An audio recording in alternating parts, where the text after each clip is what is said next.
বিসমিল্লাহির রহমানির রহিম। Hello everyone, আসসালামু আলাইকুম। স্বপ্ন নূরের সংসার থেকে আমি নূর আপনাদেরকে ওয়েলকাম করছি নতুন একটি লাইফস্টাইল ব্লগ ভিডিওতে। পবিত্র রমজানের শুভেচ্ছা জানিয়ে আজকের ব্লগটি শুরু করছি আমার বারান্দার ফুল থেকে। গত ভিডিওতে এই ফুলগুলার আপনাদেরকে কলি দেখিয়েছিলাম, আজকে কিন্তু মাশাআল্লাহ ফুটে গেছে। তবে ফুটলে কি হবে, এগুলো কিন্তু একদিন পরেই ঝরে যায়, ওটা দেখে খুব মন খারাপ হয় আমার। যাই হোক, এখন চলে এসেছি আমার বাসায়। তো সুস্থতা হচ্ছে আল্লাহ পাকের দেওয়া বড় নেয়ামত। আমি যেটা পাই না, আমি অনেকটাই অসুস্থ হয়ে যাই। তো আজকে আবার ২-৩ দিনই হচ্ছে আমি হসপিটালে যাচ্ছি, আসছি। তো সব কিছু মিলিয়ে বলবো আলহামদুলিল্লাহ। আপনারা সবাই এই পবিত্র মাহে রমজানে আমার জন্য মন থেকে খাস দিলে একটু দোয়া করে দিবেন। কারণ আমার অসুস্থতা কেন জানি যায় না, সেটা আমি নিজেও জানি না। তবে আমার বেশ কিছু পরীক্ষা-নিরীক্ষা করেছে। তো পরীক্ষা-নিরীক্ষা করার পরে কিছু রিপোর্টে দেখলাম যে কিছু সমস্যা আছে। তো যাই হোক আলহামদুলিল্লাহ, ডাক্তার ওষুধ দিয়েছেন, ওগুলা খেতে বলেছেন। আবারও ১৫ দিন পরে দেখাতে বলেছেন। যদি এই মেডিসিনে না সারে তাহলে হচ্ছে উনি আরও ভালো ট্রিটমেন্ট করবে আরকি। তো এখানে হচ্ছে সকালবেলা আজকে ঘরের কোনো কাজই করিনি। আজকে কিছুক্ষণ কোরআন তেলাওয়াত করেছি যেহেতু শুক্রবার। তো শুক্রবারে আসলে ভোর রাতে কিন্তু আমি আ মানে সেহরি করে তারপরে নামাজ পড়ে শুয়ে গেছি। মানে আমি হচ্ছে ভোরবেলা উঠলে তখন আর সজাগ থাকতে পারি না। আমাকে ঘুমাতেই হয়। আর এখন ডাক্তার আমাকে বলে দিয়েছে আমি যেন রেস্টে থাকি, অত বেশি যেন কাজে জড়িয়ে না পড়ি। জানি না আসলে আমি ডাক্তারের কথা শুনতে পারবো কিনা বা মানতে পারবো কিনা। এটা হচ্ছে আমার হাই প্রেশারের ওষুধ।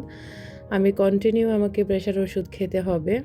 তো জানি না হাই প্রেশারটা কেন হয়েছে। আমার তো আসলে হাই প্রেশার ছিল না আগে। তবে বেশ কয়েক মাস আমার শরীরের এত কন্ডিশন খারাপ ছিল। যদিও আমি ফার্মেসিতে ২-১ বার হচ্ছে প্রেশার মাপিয়েছিলাম। তখন ওনারা বলেছিল যে আমার বিপিটা ঠিক আছে। তবে এখন আমি ২টা হসপিটালে বিপি হচ্ছে আ করছিলাম। তখন হচ্ছে ওনারা বারবার বলছে যে আমার প্রেশার হাই হয়ে গেছে।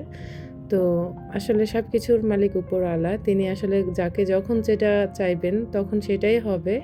তো আমি সবসময় আল্লাহর উপর বিশ্বাসী। ইনশাআল্লাহ হয়তোবা আল্লাহ ঠিক করেও দিতে পারেন। তো এদিক দিয়ে হচ্ছে এখন ঘর গোছানো শুরু করে দেব। ঘর কিন্তু আমি অফ ক্যামেরাতে সব কিছু গুছিয়ে ফেলি। তবে কেন জানি এখন আর ভিডিও অন করতে ইচ্ছে করে না। আছে না যে একটা ভিডিওর প্রতি আন্তরিকতা, ওইটা কেন জানি এখন আর ভাল লাগে না। তবে আসলে কেন এরকম হয়েছে তাও জানি না। তবে আমি একটু রেগুলার হওয়ার চেষ্টা করছি। আপনারা সবাই আমাকে এত মিস করছেন। আমিও সত্যি কথা আপনাদের সবাইকে অনেক বেশি মিস করি। কারণ আপনারা আছেন বলেই হচ্ছে আমার ভিডিওগুলা চলে। আর আলহামদুলিল্লাহ আপনারা আমাকে অনেক সাপোর্ট করেন। এত হাজার বলা যায় বড়লোক ভিউয়ার্সদের মানে ভিডিওর মধ্যে আমার সিম্পল লাইফস্টাইল যে আপনারা এত পছন্দ করেন, সত্যি আপনাদের ভালোবাসার কাছে আমি চিরকৃতজ্ঞ হয়ে থাকব। আপনারা আমাকে আজীবন এভাবে ভালোবাসা দিয়ে যাবেন। আপনাদের সবার প্রিয় নূর হয়ে আমি আজীবন থাকতে চাই। যদিও এখানে আসলে আমার থাকার কোনো ইচ্ছা নাই, তবে আপনাদের ভালোবাসার টানে যতদিন পারবো ততদিন ইনশাআল্লাহ এখানে থাকার আমি চেষ্টা করব। এত বেশি অসুস্থ থাকি, জানি না আসলে কতদিন আপনাদের সাথে আমি রেগুলার হতে পারবো। তবে ডাক্তার আমাকে যেসব খাবার খেতে বলেছে সেগুলো তো আসলে আমার কাছে বিলাসিতাই মনে হলো। তো সবসময় ফলের রস খেতে বলেছে, ডাবের পানি খেতে বলেছে, আমাকে সারাক্ষণ রেস্টে থাকতে বলেছে। তো আসলে সব কিছু মিলিয়ে আমার জন্য এটা একটু বিলাসিতাই হয়ে গেছে। তো ডাক্তারকে আসলে তো আর সব কিছু খুলে বলা যায় না। তারপরেও আলহামদুলিল্লাহ ইনশাআল্লাহ আল্লাহ পাক যতটুকু আমাদের বলা যায় রিজিকে রাখবেন ততটুকুই ইনশাআল্লাহ খাবো। তো আমি মনে করি আসলে শাক-সবজি, ভাত ছাড়া এর থেকে বেশি আমাদের কোনো কিছুই কেনা হয় না, বা ওইগুলো আমাদের জন্য এক কথায় বলা যায় বিলাসিতা। তো কোনো রকম খেয়ে পরে তারপরে বাঁচতে হচ্ছে আমাকে। এটাই হচ্ছে আসল কথা। তো যাই হোক আপনাদের সাথে কথা বলতে এখন কিন্তু আমি সব কাপড়-চোপড় গুছিয়ে ওয়ারড্রোবে রেখে দিচ্ছি।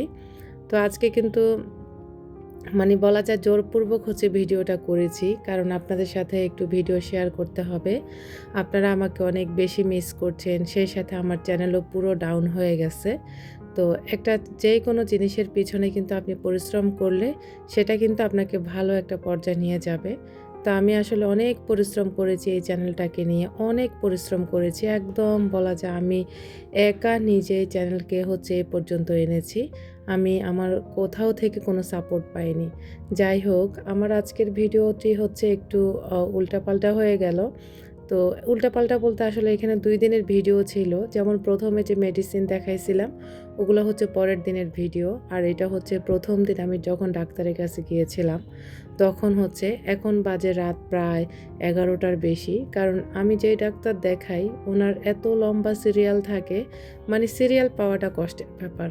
তো সিরিয়ালে এত বেশি কষ্ট আমার ভালো লাগে না, এজন্য আসলে আমার আলসেমি লাগে, আমি যাই না কখনো। তো যাই হোক, তারপরেও হচ্ছে এখন যেহেতু রমজান মাস, নামাজ কালাম আদায় করে আমার হাজব্যান্ডকে নিয়ে চলে গেলাম। আর অলরেডি দেখতে পেলেন পুরো রাস্তা ফাঁকা হয়ে গেছে, যেখানে কিনা সারাদিন এই রাস্তার মধ্যে জ্যামে বসে থাকতে হয় কমপক্ষে 20 মিনিট কিংবা 10 মিনিট এরকম, মানে ব্যস্ততা থাকে এই রাস্তার মধ্যে। তো এখন হাজব্যান্ড ওয়াইফ দুইজনে হচ্ছে ডাক্তার দেখিয়ে অলরেডি চলে আসছি বাসাতে। আর এখন বাজে প্রায় 12টার মতো। তো ওখানে গিয়ে 1 ঘন্টারও বেশি সময় বসে তারপর হচ্ছে ডাক্তার দেখিয়ে এখন বাসায় চলে আসছি। তো আমি তো একা একা আসলে যাওয়া সম্ভব না এত রাতে, তো এই জন্য আমার হাজব্যান্ড সহ গিয়েছিলাম। যদিও আমার সম্পূর্ণ ডাক্তারের সম্পূর্ণ সব কিছু আমি নিজেই করি, বাচ্চাদেরও সব কিছু আমাকে নিজেই হ্যান্ডেল করতে হয়। তো রাতের বেলা তো আর একা একা আমি নিজেও যাব না, কারণ আমি আসলে একা চলাফেরা করতে কমফোর্টেবল ফিল করি না রাতের বেলা বিশেষ করে। তো শনি রাখরা পর্যন্ত আমি একা একা যাই আর কি, একদম দিনে বলেন আর যখনই যাই। তবে শনি রাখরার বাইরে কিন্তু আমি আমার হাজব্যান্ড ছাড়া কখনো কোথাও একা একা যাই না, বা আমার সাহসও কুলায় না, আমি সাহস করে যেতে পারি না বলা যায়। এইটাই আর কি, কারণ রাস্তাঘাটের পরিস্থিতিকে আমি খুব ভয় পাই।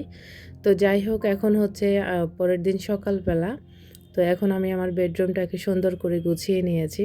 আর এই বেডরুমে কিন্তু বেডশিট আর হচ্ছে চাদরগুলা, সরি পর্দাগুলা দেওয়াতে কিন্তু সত্যি একটা, মানে আলোকিত একটা রুম লাগে। আর আমার কাছে ভালোই লাগে এখন।